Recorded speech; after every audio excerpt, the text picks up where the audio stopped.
মুসলমান ইতিহাস সাক্ষী দেয় বনি ইসরাইলের একজন নওজোয়ান যুবক ছিলেন।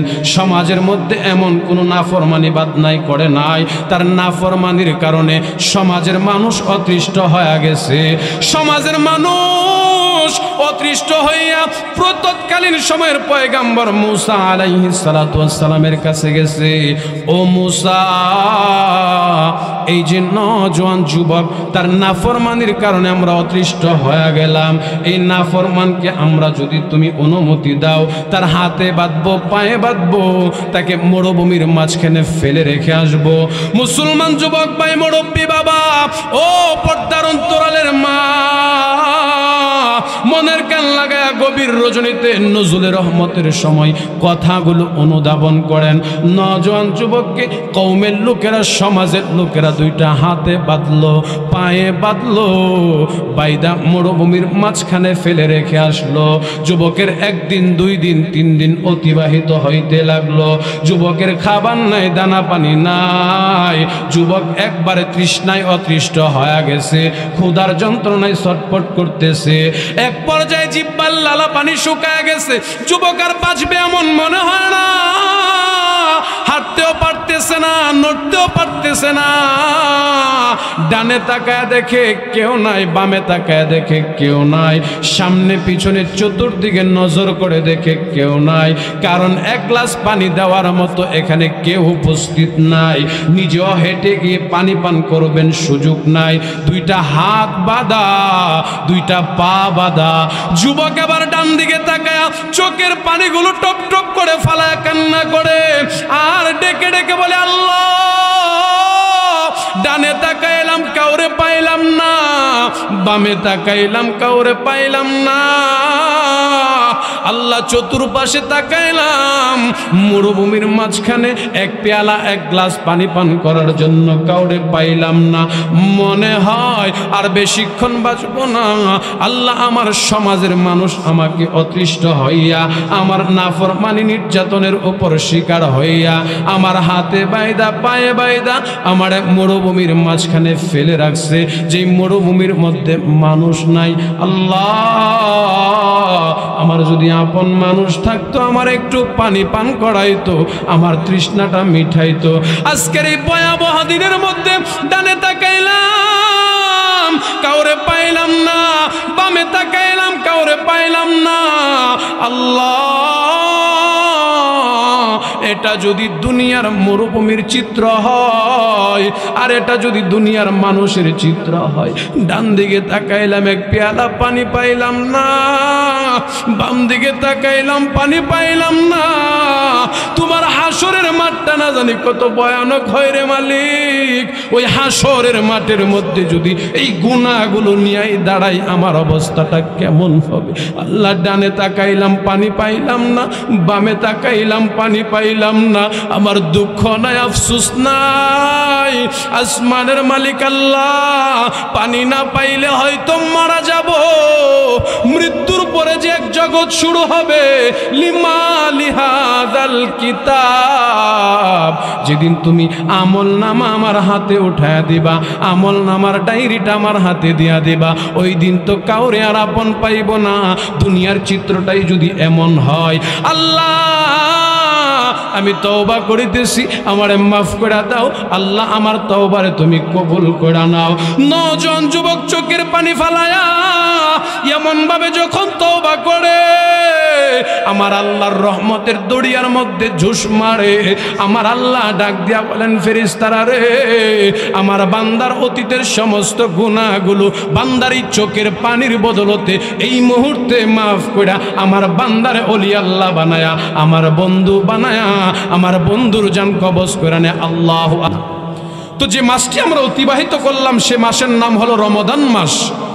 যে মাস সম্পর্কে আল্লাহ তাআলা নিজে বলেছেন, ইয়া আইয়ুহাল্লাযীনা আমানু, হে আমার ইমানদার বান্দা বান্দি, কুতিবা আলাইকুমুস সিয়াম, আমি তোমাদেরকে রমাদানের রোজা দিয়েছি। কেন দিয়েছি? আমি আল্লাহ তোমাদেরকে মুত্তাকি বানানোর জন্য রমাদানের রোজা দিয়েছি। আল্লাহ তাআলা বলেন, ও মানুষ, রমাদানের রোজাটা তোমাদের উপরে চাপিয়ে দেয় নাই, তোমাদের পূর্বের যারা ছিল তোমাদের পূর্বপুরুষ তাদের উপরেও এই রমাদানের রোজাটা ফরজ করেছিলাম। বান্দা কেন করলাম? আল্লাহ বলেন লাআল্লাকুম তাত্তাকুন, তোমাদেরকে মুত্তাকি বানানোর জন্য আমি আল্লাহ রমাদান দিয়েছি। মুসলমান, রমাদান তো চলে গেল, কিন্তু রমাদান চলে যাওয়ার পর নিজেকে প্রশ্ন করা, আমি কি মুত্তাকিদের কাতারে পড়লাম কিনা, আমি কি রমাদানে মুত্তাকি হতে পারলাম কিনা। বলে হুজুর কেমন করে যাচাই করব, কেমন করে জিজ্ঞাসা করব? যাচাই আর জিজ্ঞাসার মাপকাঠি হইল রমাদানের আগে আমি গুনাহ করতাম, নাফরমানি করতাম, এক্সট্রা কোনো আমল করতাম না। রমাদান মাসে এক্সট্রা আমল বাড়ালাম, তাহাজ্জুদ পড়লাম, সেহরি গ্রহণ করলাম, রমাদানের ইফতার গ্রহণ করলাম, সমস্ত দিন রোজা রাখলাম, কিয়ামুল লাইল তথা তারাবির নামাজ আদায় করলাম। রমাদান মাস যে এখন চলে গেল, আমার কাছে সে আমলের কোনো আমল এখন আছে কিনা, সে আমলের কিছু একটা অংশ আমার কাছে আছে কিনা, সে আমলের যে একটা চলে যাওয়ার বেদনা সেটা আমার অন্তরে আছে কিনা। যে আফসোস, রমাদান 30 দিন না হয়ে যদি 2 মাস হইতো, 2 মাস না হয়ে একবারে যদি পুরো বছর রমাদান হইতো, কতই না ভালো ছিল। এমন হতাশার বাণী আমার জবান থেকে বের হয় কিনা? যদি বের হয়, ওয়াল্লাহি আল্লাহর কসম আপনি আমি মুত্তাকি হতে পারলাম। আর যদি মনে করি রমাদানের আগের 11 মাস যেমন ছিলাম, রমাদান যাওয়ার পর ঈদের পর থেকে, ঈদের জামাতের পর থেকে 24 ঘন্টা অতিবাহিত হওয়ার পরেই আমি আবার আমার পূর্বের নেই হয়ে গেলাম, তাহলে আমার চেয়ে বড় পুরা কপালওয়ালা, আমার চেয়ে বড় হতভাগা আর কেউ হতে পারে? এটাই প্রমাণ করে আমি মুত্তাকি হতে পারি। আল্লাহ রমাদান মাস দিয়েছেন মুত্তাকি হওয়ার জন্য, হতে পারলাম কিনা নিজেকে নিজে প্রশ্ন করা। রমাদান মাসে যদি আমি আমার নেক কাজগুলো করতে পারলাম, রমাদান মাসের পরে আমি কেন করতে পারবো না? রমাদান মাসে যে আল্লাহর বিধান পালন করলাম, রমাদানের পরে তো সে আল্লাহ এখনো আছেন কিনা, কথা কন। তো সে আল্লাহর বিধান তো পালন করা আমাদের দায়িত্ব এবং কর্তব্য, কথা বলেন ঠিক কিনা? তো রমাদান মাস তো শেষ হয়ে গেছে, এখন চাইলেই তো আমরা সে রমাদান পাবো না। আল্লাহ তাআলা আমাদের প্রতি কি পরিমাণ দয়া আর মেহরবানি আর এহসান করছেন। আল্লাহ তাআলা বলেন, বান্দা আমি তোমাদেরকে এতটাই মায়া করেছি, তোমাদের জন্য সপ্তাহের মধ্যে দামি শ্রেষ্ঠ একদিন রাখলাম, ইয়াউমুল জুমা। জুমার দিনে সমস্ত সপ্তাহের গুনাহ মাফ করব। বান্দা জুমার দিনে তুমি মাফ চাইতে পারো না? আমি আল্লাহ তোমার মধ্যে 12 মাসের মধ্যে একটি মাসকে শ্রেষ্ঠ মাস বানায় দিলাম। আমি আল্লাহ নাজ্জালাল কুরআন, কোরআনের মাস আমি আল্লাহ ঘোষণা করে দিলাম। সেই মাসের মধ্যে আমি আল্লাহ তোমাদেরকে মাফ করার জন্য সুযোগ করে দিলাম। বান্দা ব্যস্ততার কারণে রমাদানেও তুমি মাফ চাইতে পারলা না। আয় বান্দা, রাত্রির মধ্য থেকে তোমাকে এমন একটি রাত্র আমি আল্লাহ দান করলাম, যেই রাত্রিতে এক রাত্রিতে ইবাদত করলে 83 বছর নফল ইবাদতের সওয়াব আমল নামায় মিলে। যে এই আখিরি নবীর উম্মতকে সে সুযোগ দিয়েছি, যে সুযোগ পূর্বের কোন নবী রাসূলদেরকে দেয় নাই। সুবহানাল্লাহ বলেন। কেন দিয়েছেন? কেন দিয়েছেন? এই উম্মতকে নাজাত দান করে জান্নাতের অধিবাসী বানানোর জন্যই আল্লাহ তাআলা সে সুযোগ দিয়েছেন। কিন্তু দুঃখ আফসোসের বিষয় হলো, কথা সত্য, আজকে আমরা সে সুযোগ কাজে লাগাতে পারলাম না। আর লাগাইতে পারলেও কতটুকুন লাগাতে পারলাম? যে সুযোগ, যে মুত্তাকি আমাকে এখন ইবাদতে নিয়ে যাইতে পারে না। আমি রমাদানে মুত্তাকি হয়ে রোজা রাখলাম, রমাদানে জামাতে নামাজ আদায় করলাম, রমাদান শেষ তো আমি ইবাদত বন্দেগী ছেড়ে দিলাম, বলে আমি পূর্ণাঙ্গ মুত্তাকি হতে পারি? তো যারা আমরা রমাদানের পূর্ণ হক আদায় করতে পারি না, আমাদের জন্য আল্লাহ তাআলা আরো একটি সুবর্ণ সুযোগ দিয়েছেন। সেই সুযোগটি হলো শাওয়াল মাস। আর সে শাওয়াল মাসে 6টি রোজা রাখা। বলেন কয়টি রোজা? আপনারা মনে মনে কইতারেন যে হুজুরা রমজানের রোজা আইলেই তো আমরা গ্যাস্ট্রিক বাইরা জায়গা, আলসার বাইরা জায়গা, এই রোজার কথা আমরা রে কইেন না, আমরার বাড়ি ঘরে যারা আছে তারা রে কইেন। সত্য কথা এটাই, আপনারা রে কইতাছি না, বাড়ি ঘরে যারা আছে তাদেরকেই বলতাছি। কারণ মা বোনদেরকে নামাজের কথা বলেন, তারা এতটা আগ্রহ নামাজের প্রতি নাই যতটা আগ্রহ রোজার প্রতি আছে। কথা কোন ঠিক কিনা? হা না কিছু কইেন। হাজার হাজার লোক হইলেই যে ওয়াজ কবুলিয়াত শর্ত এমন না। 2-4 জন মানুষও যদি ওয়াজ তাইকা কোনো কিছু গ্রহণ করতে পারেন, এটাই হতে পারে এই মাহফিল কবুলের জন্য, এই মাহফিল আল্লাহ তাআলার কাছে সফল হওয়ার জন্য, সার্থক হওয়ার জন্য যথেষ্ট। সুবহানাল্লাহ বলেন। তো এই শাওয়াল মাসের 6টি রোজা আপনারা যারা আছেন রাখবেন। মা বোন যারা আছেন তাদেরকেও বিনীত অনুরোধ করব রাখার জন্য। কেন রাখবেন? এর বিশাল ফজিলত আল্লাহ তাআলা রেখেছেন। আমাদের বড় একজন আকাবির, নাম তার সাফওয়ান সাউরি রাদিয়াল্লাহু রাহমাতুল্লাহি আলাইহি, তিনি তিনার এক গ্রন্থে, তিনি তিনার এক কিতাবে তিনার নিজের বাস্তব জীবনের এক ঘটনা তুলে ধরলেন যে শাওয়ালের রোজার বরকত আর ফজিলত কি পরিমাণ। তিনি বলেন আমি আরবে খানায় কাবার সামনে প্রতিদিন ইবাদত করতাম। ইবাদত করাকালীন একজন নওজোয়ান যুবক প্রতিদিন আসতেন, আইসা আমাকে সালাম মুসাফা করতেন। সালাম মুসাফা করে যুবক দুইটা কাজ করতেন। সালাম মুসাফার পরে একটা কাজ ছিল খানায় কাবা তোয়াফ করা, 2 নাম্বার কাজ ছিল 2 রাকাত নফল নামাজ পড়া। এই 3টা কাজ, একটা কাজ হলো আমাকে সালাম করা, 2 নাম্বার কাজ হলো খানায় কাবা তোয়াফ করা, 3 নাম্বার কাজ হইল 2 রাকাত নফল নামাজ পড়া। প্রতিদিন এই যুবক এই আমলটা করতেন, করে করে সে তার মতো চলে যাইতেন। সে যে আমাকে সালাম মুসাফা করতেন, তার প্রতি আমার একটা ভালোবাসা মহাব্বত বেড়ে গেছে। বাড়ার তো কথাই বলেন, ঠিক কিনা? সালাম এমন এক ঔষধের নাম, আপনার চিরন্তন শত্রু যে দুশ্মন যে আপনি 1 দিন 2 দিন 3 দিন হাসি মুখে সালাম দেন, 4th দিন সে নিজেরে নিজে ধিক্কার দিব। কার বিরুদ্ধে আমি অভিযোগ করি, কার বিরুদ্ধে আমি গালমন্দ করি, কার বিরুদ্ধে সমালোচনা করি, সে দিয়ে আমার যেখানে বা সেখানে সালাম দে। এই জন্যই তো আল্লাহর নবী বলেন আফসুস সালাম, যে তোমরা সালামের প্রচলনকারী, সালামের ক্যানভাসার হয়ে যাও। সালামকে এমনভাবে প্রচার করো মানুষ যেন তোমাকে একজন প্রচারক, একজন ক্যানভাসার মনে করে। সুবহানাল্লাহ বলেন।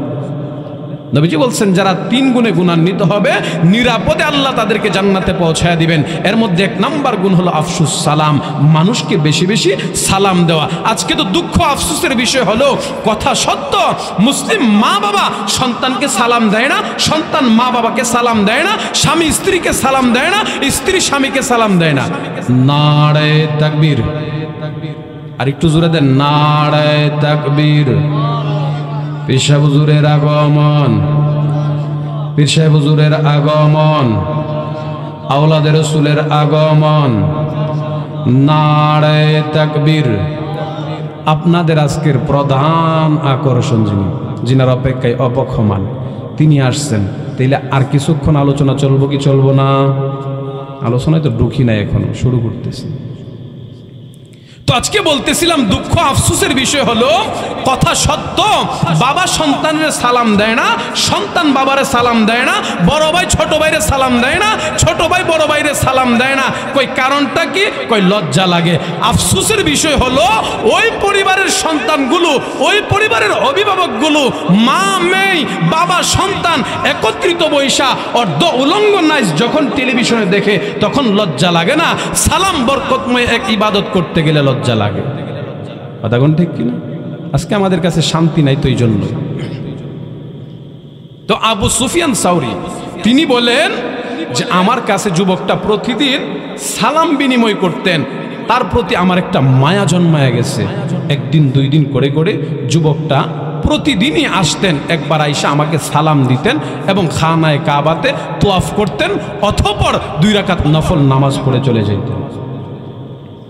আল্লামা সুফিয়ান সাউরি বলেন, প্রতিদিনের ন্যায় যুবক এমন ভাবে আমাকে সালাম প্রদান করে। 2য় নাম্বার কাজ হইল খানায় কাবা তোয়াফ করে। 3য় নাম্বার কাজ 2 রাকাত নামাজ পড়ে।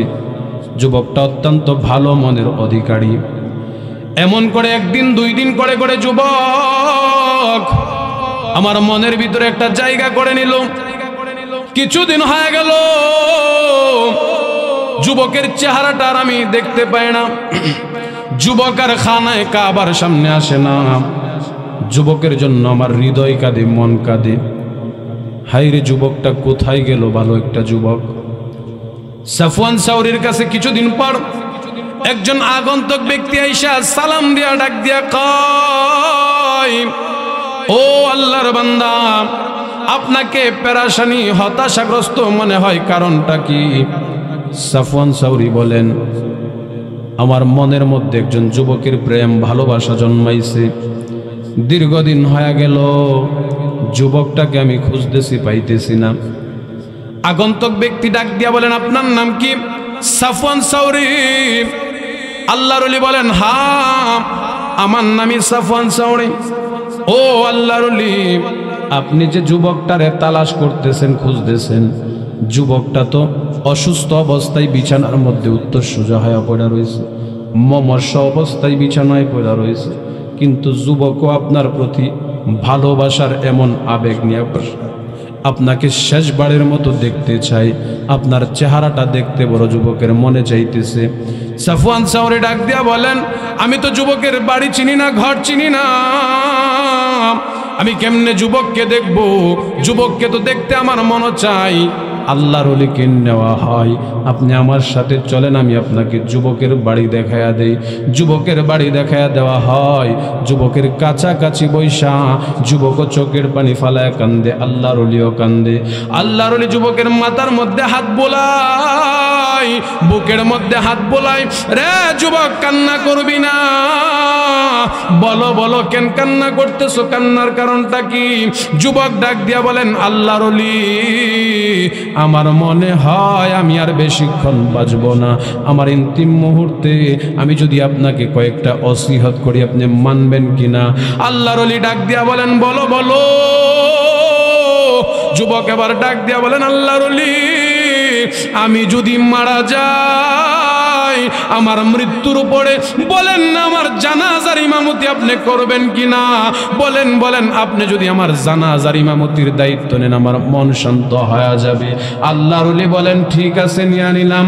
ওগো আল্লাহর ওলি, জানাজার ইমামতি করবেন শুধু এমনটাই নয়, আমার মৃত্যুর উপরে আমার শেষ গোসলটা আপনি করাইবেন। আমার শেষ গোসলটা করানোর পর আমার কাফনটা পড়াইবেন। শুধু কাফনটা পড়াই ক্ষমত নয়, ওয়াদা করেন আমাকে কবরে নামাইবেন। কবরে নামাইবেন এমনটাই নয়, কবরে নামায়া যখন শত শত মানুষ আমার জানাজায় অংশগ্রহণ কইরা আমাকে 2 মুঠো মাটি দিয়া চলে যাবে, আপনি চলে যাবেন না। ওয়াদা করেন আমার কবর পাড়ে, আমার কবরের পাশে ততক্ষণ দাঁড়ায় থাকবেন যতক্ষণ 2 জন ফেরেশতা আমার সওয়াল জবাব না করবে, ততক্ষণ পর্যন্ত আপনি কবর পাড় থেকে যাইতে পারবেন না। সুফিয়ান সাওরি ডাক দিয়া বলেন, এরে যুবক, বলো বলো তোমার আর কোনো চাহিদা আছে কিনা? যুবক চোখের পানি ফালায় কান্দে, আর ডাক দিয়া কয়, আল্লাহর ওলি, আমার আর কোনো চাহিদা নাই, কারণ এই পৃথিবীতে আমার মা নাই, বাবা নাই, আমি একজন অবিবাহিত নওজোয়ান যুবক, আমার কোনো বিবি নাই, সন্তান নাই। ওয়াদা করেন আপনি আমাকে এই এই কাজগুলো করবেন কিনা? সুফিয়ান সাওরি ডাক দিয়া বলেন, যুবক ঠিক আছে, আমি তোমার এই ওয়াদা মেনে নিলাম। কিছুক্ষণের মধ্যেই যুবক ইন্তেকাল করলো। ইন্না লিল্লাহি ওয়া ইন্না ইলাইহি রাজিউন। যুবক ইন্তেকালের পরে কাফন দাফনের কাজ যখন সম্পূর্ণ হয়ে গেল, যুবকের জানাজা কমপ্লিট হয়ে গেল, দাফন কাজ কমপ্লিট করতে গিয়া সন্ধ্যা গনিয়ে আসলো। এই যে আল্লাহর ওলি ওয়াদাবদ্ধ হইলেন, যুবককে দাফনের পর যুবকের কবর পার বসে থাকবেন ততক্ষণ, ফেরেশতারা সওয়াল জবাব করবে না যতক্ষণ। ফেরেশতাদের সওয়াল জবাব শেষ হইলে আল্লাহর ওলি কবর পার তাইকা হাইটা যাবেন। এই যে কথাটা, যুবকের কথাটা আল্লাহর ওলির অন্তরের মধ্যে একেবারে ফিট হয়ে গেছে। আল্লাহর ওলি নিজে নিজেকে প্রশ্ন করে, তুই না ওয়াদাবদ্ধ হইলি যুবকের কবর পারে ততক্ষণ দাঁড়ায় থাকবি? মুসলমান, আপনাদের কাছে প্রশ্ন করি, বলেন তো, কবরের ভিতর যদি কথা হয়, সে কথার আওয়াজ দুনিয়ার মানুষ শুনে? আরো জোরে বলেন, শোনার কোনো সুযোগ আছে? না না, শোনার তো কোনো সুযোগ নাই।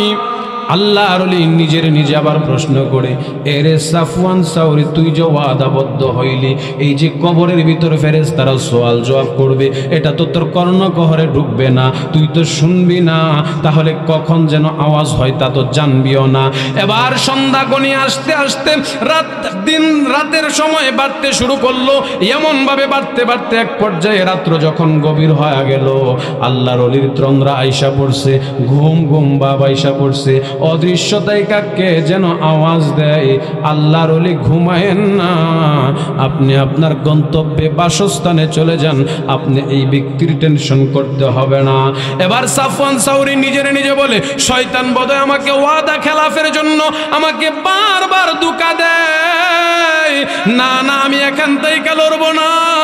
আবারও বিকট বিকট আওয়াজ দিয়া কে যেন ডাক দেয়। আল্লাহর ওলি এই মৃত্যু ব্যক্তি ব্যক্তি সম্পর্কে আপনার টেনশন করার কোনো কারণ নাই, সোয়ালের জবাবের অপেক্ষা করার প্রয়োজন নাই। আপনি আপনার মতো করে বাড়ি চলে যান। এবার সাফওয়ান সৌরি প্রশ্ন করেন, তোমরা কারা? মান আনতা ওয়া মা ইসমুকা, কি তোমাদের পরিচয়, কি তোমাদের নাম? ওই যে গায়েব থেকে আওয়াজ দেয়, তারা ডাক দেয়া বলেন, আমরা দুনিয়ার কোনো মানুষ নয়, আমরা আল্লাহর তৈরি ফেরেশতাও নয়। তাহলে তোমরা কারা? তোমরা কি জিন্নাত নাকি? বলে না, আমরা জিন্নাত না। তাহলে তোমরা কে? বারবার কথা বলতেছো। বলে আমরা হলাম এই বান্দার শাওয়াল মাসের 6টা রোজা, 6 দিক থেকে তার জন্য সাহায্যকারী হয়ে গেলাম। আল্লাহু আকবার। এই যে কথাগুলো বললাম, হাদিসের কথা নয়, কোরআনের কথা নয়, বিজ্ঞ বুজুর্গানের কথা। রে মুসলমান, এই কথাগুলোই প্রমাণ করে আল্লাহ পাক রব্বুল আলামিন কোন না কোন নেক আমলের দ্বারা বান্দার জিন্দেগীর গুনাহ মাফ করে দেয়। এটা আল্লাহ ওয়াদাবদ্ধ হয়েছেন, বান্দাকে কোরআনের তিলাওয়াতের দ্বারা মাফ করে দিবেন। কেন করে দিবেন? এর ছোট্ট দৃষ্টান্ত, এক্সাম্পল দিলে বুঝে আসবে। মুসলমান মুরব্বী বাবা, রে যুবক ভাই, খেয়াল করে শুনুন। আপনাদের এই গ্রামের কোনো একজন ব্যক্তি যদি সুইটকেস ভর্তি, লাকিজ ভর্তি টাকা নিয়ে ঢাকা থেকে মাধবপুর বাস স্ট্যান্ড নামছে, মনতলায় আসবো, রাজাপুর আসবো, নাইমা দেখে ডাকাত দলের সদস্যরা তারে চতুর্পাশ থেকে গেড়াও গেড়া ধরছে। কারণটা কি? কই তার বেডকিস দেখা, সুইটকেস দেখা বুঝা ফেলছে এটার ভিতর কি আছে, টাকা আছে। এখন আপনার ভিতরে ভয় কাজ করতেছে, ভয় টাকাগুলো কি নেওয়া যায় কিনা। যেই মাত্র আপনি গাড়ি থেকে নাইমা পা ফালাইলেন, সাথে সাথে আপনার নজরটা পড়ে গেল একটু দূরে, তাকায় দেখলেন আপনার খালাতো ভাই কিংবা মামাতো ভাই কিংবা এলাকার পরিচিত একজন র্যাবের কর্মকর্তা দাঁড়ায় রয়েছে। আপনি যখন ডাক দিচ্ছেন, ভাই আমি বড় বিপদে আছি, ভাইও দৌড়ায় আসছে। এখন আপনাদের সুস্থ বিবেকের কাছে প্রশ্ন করি, ডাকাত দল যারা আপনার আতঙ্কের কারণ ছিল, তারা বোধহয় এখনো দাঁড়ায় রয়েছে। কথা কন না কেন? চলে গেছে। কেন চলে গেছে? আপনার প্রশাসনিক কর্মকর্তার ভয়ে, ভয় পাইছে, তার জন্য তারা কি করছে? পালায়া গেছে। আর এই প্রশাসন কর্মকর্তা যদি কোনো এমপি মন্ত্রী, যদি কোনো সরকারি বড় উপরস্থ কর্মকর্তা হয়, ওই কর্মকর্তার সামনে তাদের অস্ত্রের কোনো মূল্য নাই, তাদের ক্ষমতার কোনো মূল্য নাই। কারণ এমপি যেটা কয় প্রশাসন সেটা শুনতে বাধ্য। কথা কোন ঠিক কিনা? কেন কেন? তারা সরকারের কর্মচারী, এই জন্য সরকারি লোক দেখলে তারা সিলিন্ডার করতে বাধ্য হয়। ক্ষমতা থাকার পরেও ক্ষমতা প্রয়োগ করতে পারে না। ঠিক তেমনি ভাবে ফেরেশতা যারা কবরের মধ্যে সওয়াল জবাব করে আযাব দেয়, তারা হইল আল্লাহর কর্মচারী। আর কালামুল্লাহ, এই কোরআনে কারিম হইল আল্লাহর বন্ধু, আল্লাহর কথা, আল্লাহর জবানের পবিত্র কথা, কালামুল্লাহ।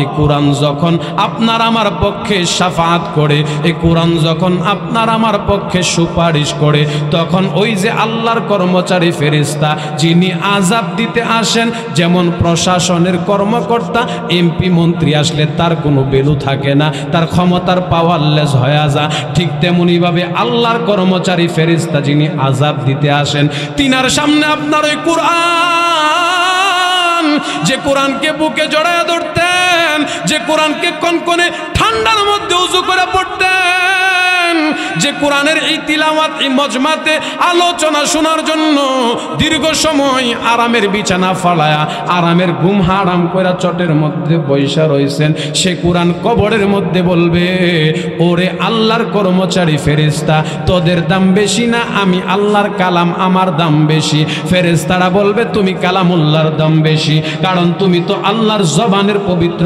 কথা, অতএব তোমার দামই তো বেশি। যদি আমার দাম বেশি হয়, এই বান্দার ব্যাপারে তোমার কোনো হাত নাই। নাই।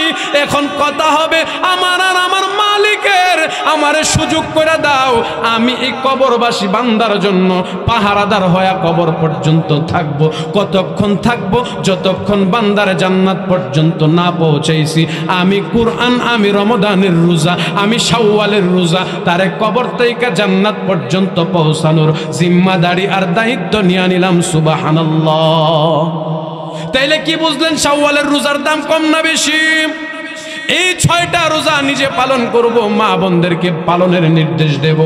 আল্লাহর নবী বলেন যারা 6টা রোজা পালন করলো আর নিয়ত রাখলো আমার মালিক আমার জিন্দেগির গুনাহ মাফ করে দিবে, আল্লাহ বলেন অতীতের সমস্ত জিন্দেগির গুনাহ না, 1 বছরের বাজেটকৃত গুনাহ যেটা আমি অতীতে 1 বছর করেছি, 6টা শাওয়ালের রোজার বিনিময় আল্লাহ তাআলা ক্ষমা ঘোষণা করে দিবেন। আল্লাহু আকবার। এই জন্য যুবক ভাই, মুরব্বী বাবা, পর্দার অন্তরালের মা বোনেরা পায়ে হাত রাইখা বইলা যায় রমাদান মাস শেষ হয়ে গেছে, জানা তো হলো না আমাদেরকে আল্লাহ মাফ করছেন কিনা। এবার শাওয়াল মাস বড় বরকতময় মাস, এই মাসের মধ্যে বেশি বেশি তওবা ইস্তিগফার করা। বলে তওবা করলে কি হয়? তওবা করলে বান্দা আর আল্লাহর মধ্যে কোনো মাঝখানে পার্থক্য ফাটল থাকে না। আল্লাহ বান্দারে প্রিয় বানায় নেয়, বন্ধু বানায় নেয়। ও মুসলমান, ইতিহাস সাক্ষী দেয় বনি ইসরাইলের একজন নওজোয়ান যুবক ছিলেন, সমাজের মধ্যে এমন কোনো নাফরমানি বাদনাই করে নাই, তার নাফরমানির কারণে সমাজের মানুষ অতৃষ্ট হয়ে গেছে। সমাজের মানুষ অতৃষ্ট হইয়া প্রতৎকালীন সময়ের পয়গাম্বর মুসা আলাইহিস সালাতু ওয়াস সালামের কাছে গেছে। ও মুসা, এই যে নওজোয়ান যুবক, তার নাফরমানির কারণে আমরা অতৃষ্ট হয়ে গেলাম, এই নাফরমানকে আমরা যদি তুমি অনুমতি দাও, তার হাতে বাঁধবো, পায়ে বাঁধবো, তাকে মরুভূমির মাঝখানে ফেলে রেখে আসবো। মুসলমান যুবক ভাই, মুরব্বী বাবা, ও পর্দার অন্তরালের মা, মনের কান লাগায়া গভীর রজনীতে নজরুলের রহমতের সময় কথাগুলো অনুধাবন করেন। নওজোয়ান যুবককে কওমের লোকেরা, সমাজের লোকেরা 2টা হাতে বাঁধলো, পায়ে বাঁধলো, বাইদা মরুভূমির মাঝখানে ফেলে রেখে আসলো। যুবকের 1 দিন 2 দিন 3 দিন অতিবাহিত হইতে লাগলো। যুবকের খাবার নাই, দানা পানি নাই, যুবক একবারে তৃষ্ণায় অতৃষ্ট হয়ে গেছে, ক্ষুধার যন্ত্রণায় ছটফট করতেছে। এক পর্যায়ে জিহ্বার লালা পানি শুকায় গেছে, যুবক আর বাঁচবে এমন মনে হয় না, হাঁটতেও পারতেছে না, নড়তেও পারতেছে না। ডানে তাকায় দেখে কেউ নাই, বামে তাকায় দেখে কেউ নাই, সামনে পিছনে চতুর্দিকে নজর করে দেখে কেউ নাই, কারণ 1 গ্লাস পানি দেওয়ার মতো এখানে কেউ উপস্থিত নাই। নিজেও হেঁটে গিয়ে পানি পান করবেন সুযোগ নাই, 2টা হাত বাঁধা, 2টা পা বাঁধা। যুবক এবার ডান দিকে তাকায় চোখের পানিগুলো টপ টপ করে ফালায় কান্না করে আর ডেকে ডেকে বলে আল্লাহ। ডানে তাকাইলাম কাউরে পাইলাম না, বামে তাকাইলাম কাউরে পাইলাম না, আল্লাহ চতুর্পাশে তাকাইলাম, মরুভূমির মাঝখানে 1 পেয়ালা 1 গ্লাস পানি পান করার জন্য কাউরে পাইলাম না। মনে হয় আর বেশিক্ষণ বাঁচব না। আল্লাহ, আমার সমাজের মানুষ আমাকে অতৃষ্ট হইয়া, আমার নাফরমানি নির্যাতনের উপর শিকার হইয়া, আমার হাতে বাইদা পায়ে বাইদা আমার মরুভূমির মাঝখানে ফেলে রাখছে, যে মরুভূমির মধ্যে মানুষ নাই। আল্লাহ, আমার যদি আপন মানুষ থাকতো, আমার একটু পানি পান করাইতো, আমার তৃষ্ণাটা মিঠাইতো। আজকের এই ভয়াবহ দিনের মধ্যে ডানে তাকাইলাম কাউরে পাইলাম না, বামে তাকাইলাম কাউরে পাইলাম না। আল্লাহ, এটা যদি দুনিয়ার মরুভূমির চিত্র হয়, আর এটা যদি দুনিয়ার মানুষের চিত্র হয়, ডান দিকে তাকাইলাম 1 পেয়ালা পানি পাইলাম না, বাম দিকে তাকাইলাম পানি পাইলাম না। তোমার হাসরের মাঠটা না জানি কত ভয়ানক হয় রে মালিক। ওই হাসরের মাঠের মধ্যে যদি এই গুনাহগুলো নিয়েই দাঁড়াই আমার অবস্থাটা কেমন হবে? আল্লাহ, ডানে তাকাইলাম পানি পাইলাম না, বামে তাকাইলাম পানি পাইলাম না, আমার দুঃখ নাই, আফসোস নাই। আসমানের মালিক আল্লাহ, পানি না পাইলে হয়তো মারা যাব, মৃত্যুর পরে যে এক জগৎ শুরু হবে, লিমা লিহাযাল কিতাব। যেদিন তুমি আমল নামা আমার হাতে উঠায়া দিবা, আমল নামার ডায়েরিটা আমার হাতে দিয়া দিবা, ওই দিন তো কাউরে আর আপন পাইব না। দুনিয়ার চিত্রটাই যদি এমন হয়, আল্লাহ আমি তওবা করিতেছি, আমারে মাফ করে দাও আল্লাহ, আমার তওবারে তুমি কবুল করে নাও। নজন যুবক চোখের পানি ফালায়া এমন ভাবে যখন তওবা করে, আমার আল্লাহর রহমতের দরিয়ার মধ্যে ঝুস মারে। আমার আল্লাহ ডাক দিয়া বলেন, ফেরেশতারা রে, আমার বান্দার অতীতের সমস্ত গুনাহগুলো বান্দারই চোখের পানির বদলতে এই মুহূর্তে মাফ করে আমার বান্দারে ওলি আল্লাহ বানায়া, আমার বন্ধু বানায়া, আমার বন্ধুর জান কবজ করে নে। আল্লাহু আকবার। মুসলমান ভাড়া আমার, 9 জন যুবক যখন মারা গেল, ইন্তেকালের পরে পয়গম্বর মুসা আলাইহিস সালাতু ওয়াস সালামের কাছে ওহী প্রেরণ করা হয়, রে মুসা, আমার একজন প্রিয় বান্দা, আমার বন্ধু, একজন ওলি আল্লাহ ইন্তেকাল করেছে।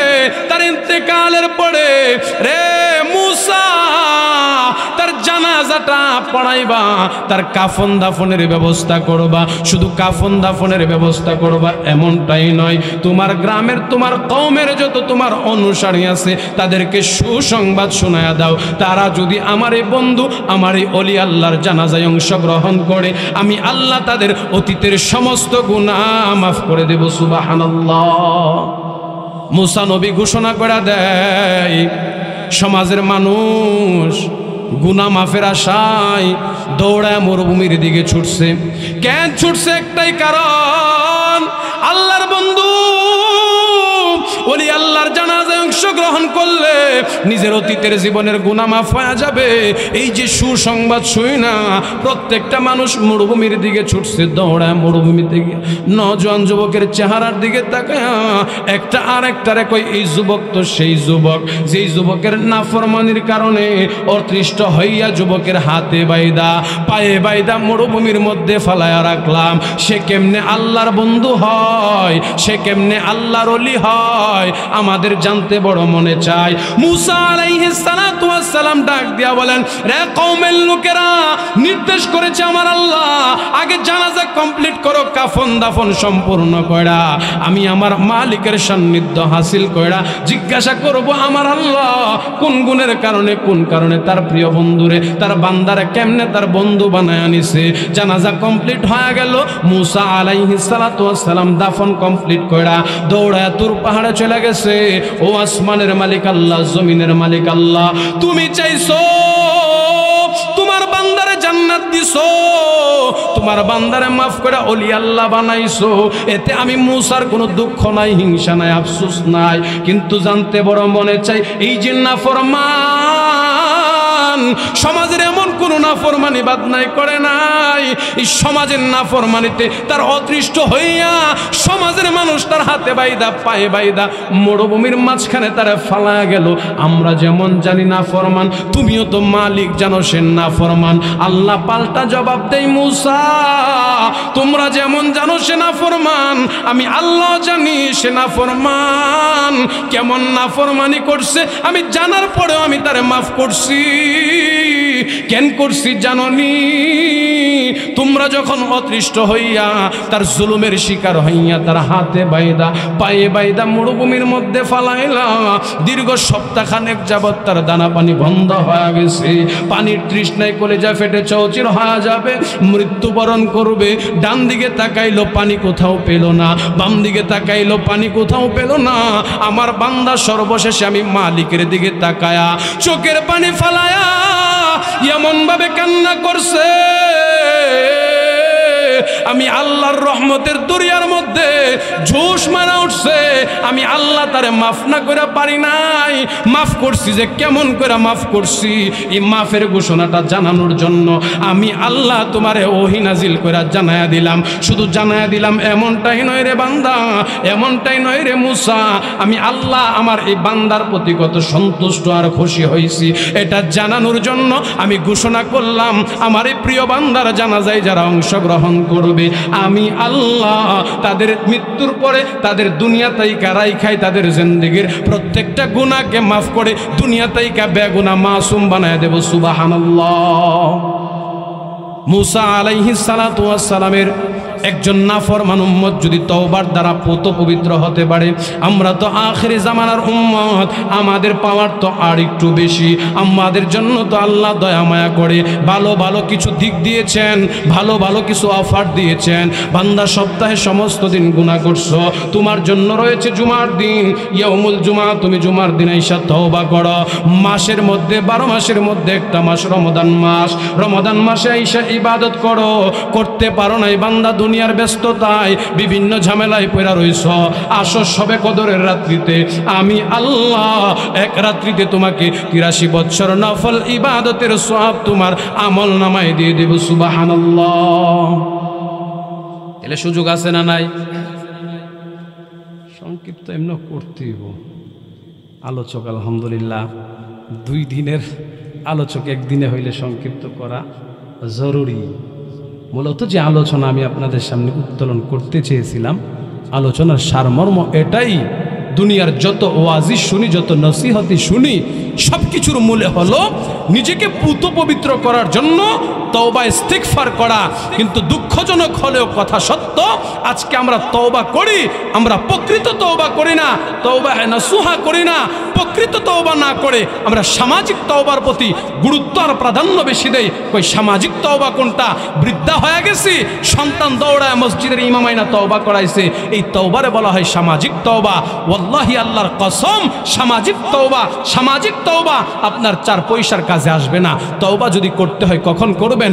দরজওয়ানি তওবা করদান শিবায়ে পয়গম্বরি ওক্তে পীরি গিরগু জালেম মিশাওয়াদ ফরহেজ গাড়ি। বলে যৌবনকালে তওবা করো, যৌবনকালের তওবার বড় দাম। যৌবনকালের তওবা নবী রাসূলদের তওবার সঙ্গে মিলে যায়, কারণ নবী রাসূলরা যৌবনকালে বেশি বেশি তওবা করতেন। যে নবীর ডানেও গুনাহ নাই, বামেও গুনাহ নাই, নিষ্পাপ বেগুনাহ মাসুম নবী ছিলেন আমার নবী, আপনার নবী রহমাতুল লিল আলামিন। দৈনিক 100 বার ইস্তিগফারের আমল করতেন। কেন করতেন? কেন করতেন? কই উম্মতের শিক্ষা দেওয়ার জন্য করতেন। এই জন্য যুবক ভাই, মুরব্বী বাবা, যৌবনকালের তওবার বড় দাম, আর বৃদ্ধাকালের তওবা হইল জংলার হিংস্র প্রাণীর মতো। যে ভাগরে দেখলে মানুষ ভয় পা, সময়ের ব্যবধানে বৃদ্ধা হইলে সেই ভাগ মানুষকে দেখলে ভয় পা। কথা কোন ঠিক কিনা? এজন্য তওবা করতে হইলে জওয়ানিকালে তওবা করা। যেমন আজকের আমাদের